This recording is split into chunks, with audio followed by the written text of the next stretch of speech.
Alright, we typically don't do these types of unboxings, but I'm going to do one. I've got a problem with my dryer right now, so I had to get the GARP replacement for the high temperature cutout kit. I actually only need the thermal fuse. I don't need the high temperature or the high limit thermostat or whatever it is that's in there, high temperature thermostat, however you call it. But for this one I got 279816. And inside the bag you've got some instructions.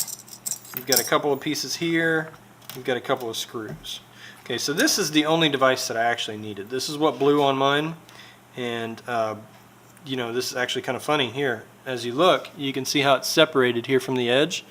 We're going to slide that down just so that way you can see how much it's separated.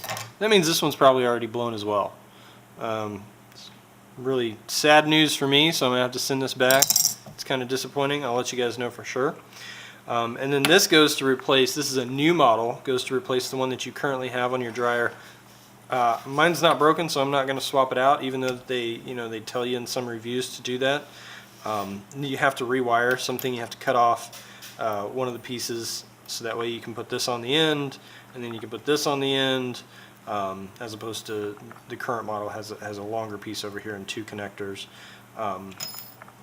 No sense in doing that if it still works.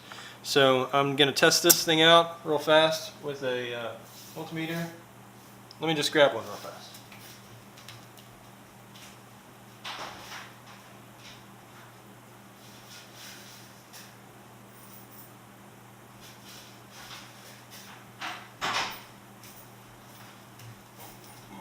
Alright, sorry about that. Somebody might recognize this since it was purchased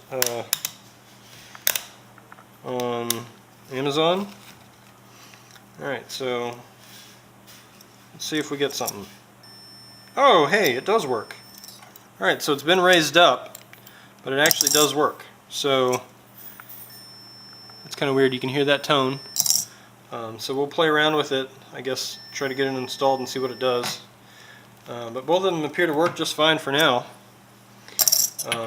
Very surprising though, since that thing's raised up and it's popped up like that. So it might just be a manufacturer defect, or it might be an indicator that this thing is actually not going to work, not going to pop when it's supposed to, since it's already partially popped. I don't know. We're going to find out. Either my dryer's going to melt or I'm going to be drying some clothes, one or the other. So, alright, well that's it for the review. If this was at all helpful, make sure to click the yes button below, and if you have any questions or comments, leave them and I'll get back to them as soon as I can. Thanks.